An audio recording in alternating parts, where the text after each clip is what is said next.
You're the kind of guy women date before they meet the one they actually want, she said while texting some guy from her gym. So I told her I hoped he was everything I wasn't and left her. Now she's the ex he pretends never existed. Hey viewers, before we move on to the video, please make sure to subscribe to the channel and hit the like button if you want to see more stories like this. Thanks.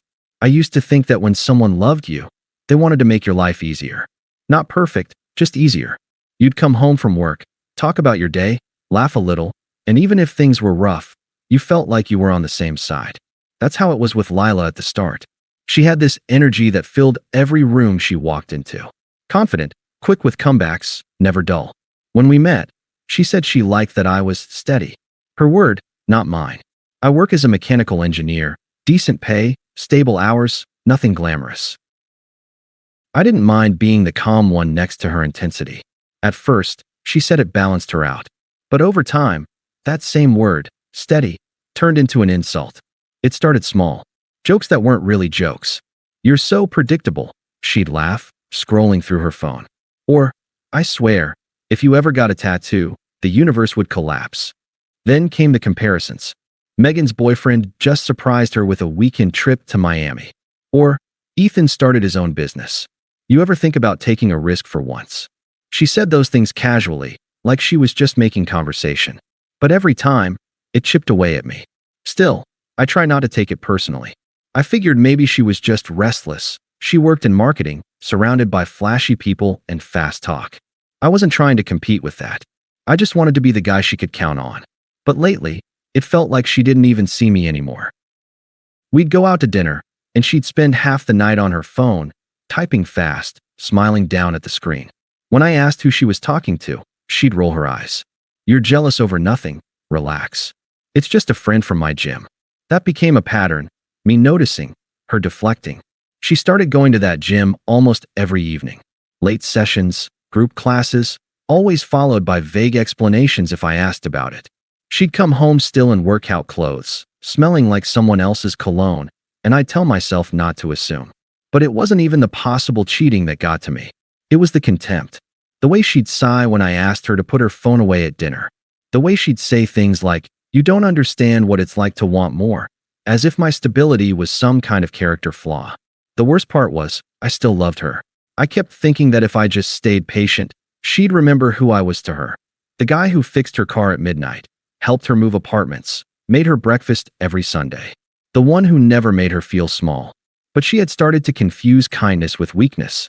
And that night, the one where she said what she said, I realized how far she'd fallen from the person I thought she was. She wasn't trying to make things easier anymore. She wanted someone to look down on. And I had finally run out of ways to pretend that didn't hurt. It happened on a Wednesday night. One of those quiet midweek evenings where nothing dramatic should happen. I'd made dinner, nothing special, just pasta and salad. Lila was sitting across from me at the table, her phone propped up beside her plate, screen lighting up every few seconds. She wasn't even trying to hide it anymore. I kept my voice calm. You've been glued to that thing all week.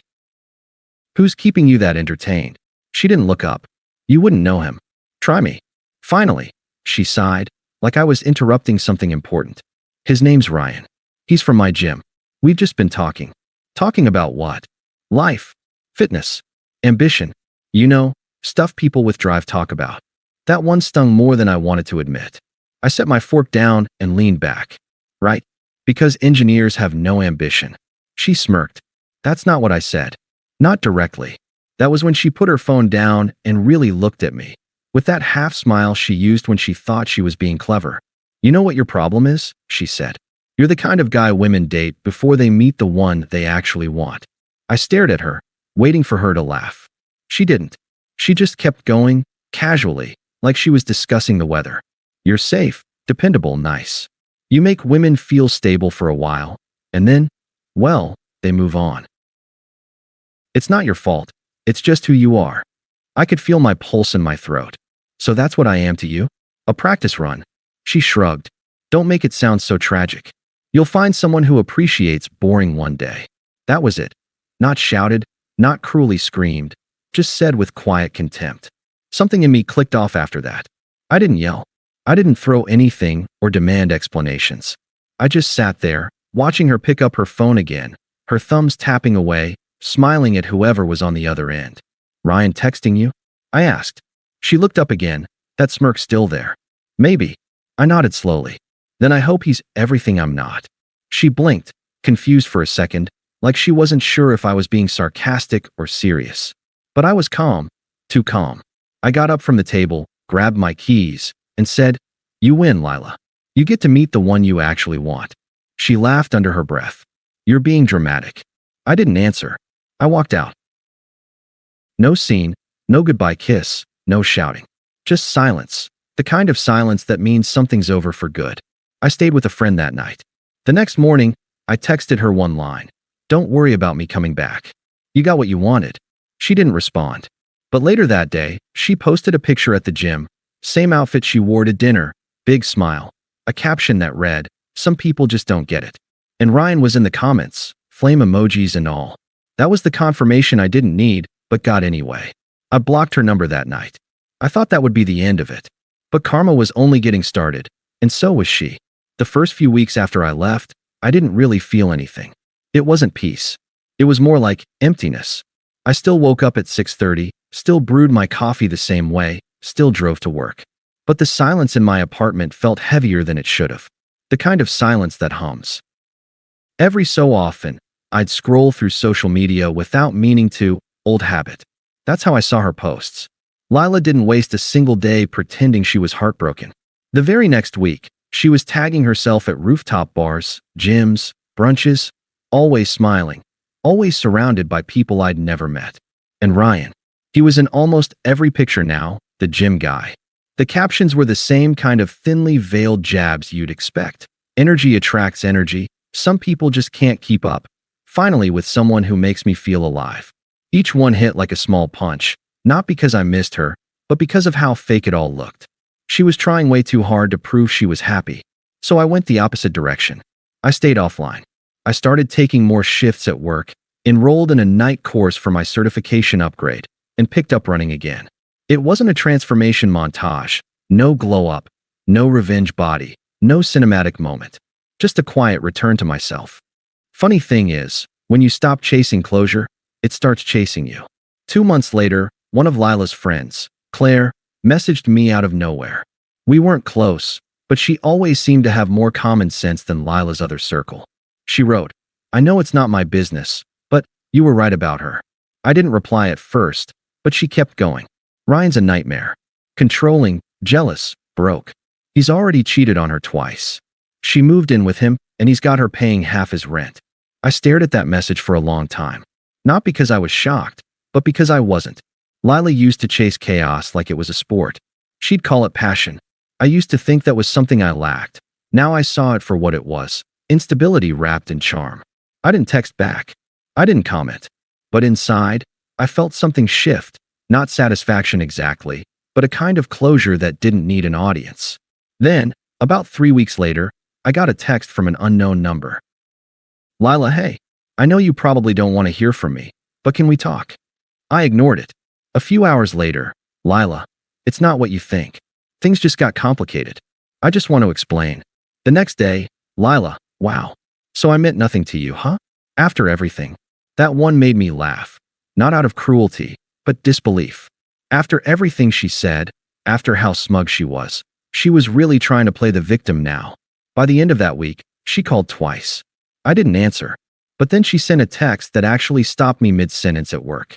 "Lila, you'd be happy to know Ryan turned out to be a liar. You were right about him. Congratulations." No sorry. No acknowledgement of what she'd done. Just a backhanded, ego-soaked half-confession. I didn't reply. Instead, that night, I went for a run. I hit the same route we used to take together when she pretended she liked jogging.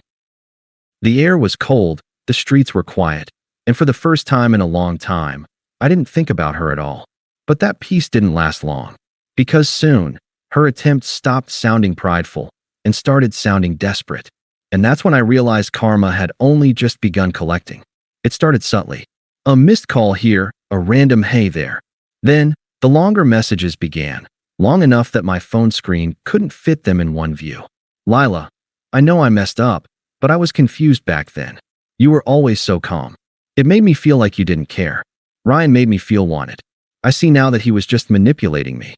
Lila, you don't have to respond. I just want to talk. Please. Then came the shift, guilt trips masked as honesty. Lila, you always said I could talk to you about anything. Guess that was a lie too. Lila, you're really going to pretend we didn't have something real? Wow. Lila, do you even care that I got hurt? I didn't respond to a single one. By week 3, she stopped pretending to be humble. Lila, you think you're better than me now? You're not. You're still the same boring guy. Lila, whatever. Ryan's already been trying to get me back anyway. You were just a chapter. That was almost funny. I could practically hear her pride cracking in real time. But then she crossed a line. I came home one evening to find her waiting by my building. She was standing near the steps, arms folded, looking smaller than I remembered, hair unkempt, mascara smudged, phone in hand. Wow, she said when she saw me. You really weren't going to answer, were you? I kept my tone even. No, I wasn't. She gave this bitter little laugh. You're really going to act like you're too good for me now? I'm not acting. That got under her skin. She stepped closer. So what, you're just done? You're not even curious about what happened. I already know what happened. You left for someone better. Turns out he wasn't. End of story. Her expression cracked. The smirk she always wore twitched, trying to hold. That's not fair. You don't even understand what he did. Lila, I said quietly. I don't care what he did. I'm not him. I stopped being part of your story the moment you told me I was the guy women date before they find the one they want. Her face went pale. I could see the memory hit her. The smug way she'd said it. The little smirk that night. I didn't mean it like that, she whispered. Yeah, I said. You did. There was a pause. The kind that makes every sound in the world feel loud. Then she tried again, softer. Can we at least get coffee or something? Just to talk? We don't have to make it weird. No, Lila. I don't think coffee would change anything. She exhaled, frustrated, then said it. The thing that showed me exactly who she still was. You'll regret this. You think I need you? I'm just trying to be nice. I smiled slightly. You've never done anything nice that didn't serve you first. She froze for a second, then scoffed. You're not even worth arguing with. Then don't. I walked past her and unlocked the door. She stood there for a few seconds, waiting, maybe hoping I'd stop her. But I didn't. When I finally looked back, she was gone. That was the last time I saw her in person. At least, until the day she showed up where she really shouldn't have, looking for something I stopped offering a long time ago. It had been almost 6 months since that night outside my building. Life was quiet again. The kind of quiet that feels like oxygen. I had finished my certification, started working on a promotion project at my firm, and even bought some new furniture, something I'd always put off. Most importantly, I didn't think about Lila anymore. Not out of bitterness. She just wasn't there in my mind. That, I realized, was what real closure looked like. Then one Friday evening, my coworker Daniel invited me to his engagement party. Small gathering, nothing fancy, just friends, drinks, and music. I almost didn't go, but he'd been my project partner for months, and he'd insisted. I showed up, made small talk, had a few beers. Normal night. Until I heard her voice. Wait. Will. I turned around, and there she was. Lila. She looked different. Not in the superficial sense. She was still attractive, but the energy was gone. She looked tired, almost brittle. She was standing with one of Daniel's fiancé's friends. That's how small the world can get when karma's working overtime. Her eyes widened like she hadn't expected me to actually turn around. Hey, she said, forcing a smile. Wow, you look good. Thanks, I said evenly. How have you been? She let out a nervous laugh. Could be better. I nodded. Yeah, I heard. Her smile faltered. From who? Claire. Of course she'd tell you, she muttered. She always loved meddling. Then, quickly, as if to defend herself, she added, it's not as bad as she makes it sound. Ryan and I, well, we're not together. Haven't been for a while. He turned out to be a jerk, but you probably knew that. I didn't reply. She filled the silence fast, like she couldn't stand it. You know, seeing you here feels weird. Full circle, maybe? Like maybe we could start over, just as friends. I miss how easy things were with you. There it was. The nostalgia angle. The rewrite of history. I took a slow sip of my drink, then said, you miss the version of me that tolerated disrespect. That version doesn't exist anymore. Her face froze. Wow, she said softly. So you're just cold now? No, I said. I'm just done explaining why I deserved better. She blinked, her composure breaking a little. You think you're better than me now? I don't think about you at all, I said. That hit harder than anything else I could have said. You could see it in her eyes. The panic, the realization that her words no longer carried weight. She tried to recover. You don't have to be cruel. I'm not. I'm just being honest. You told me I was the guy women date before they meet the one they actually want. You were right. You just didn't realize I'd stop waiting to be chosen. That silence again. The one that makes even music sound far away. She swallowed hard, then muttered, You really changed. I smiled faintly. No, Lila. I just finally started treating myself the way you never did. Someone called her name from across the room. She looked over her shoulder, hesitated, then back at me, searching for something, maybe a flicker of the old softness she could manipulate. It wasn't there. Take care of yourself, I said simply, and walked away. Later that night, Daniel leaned over and asked quietly, Old girlfriend? Yeah, I said. A long time ago. And that was the truth. Not just about time, but about everything that made her feel like a different life. Because for the first time, she really was just that, someone I used to know. And when she walked out of that party alone, I didn't feel anger or satisfaction or regret. Just peace. The kind that comes when the storm's finally done and you're still standing. Thanks for watching. Make sure to subscribe to the channel and hit the like button. What do you think about this story? Share it in the comments.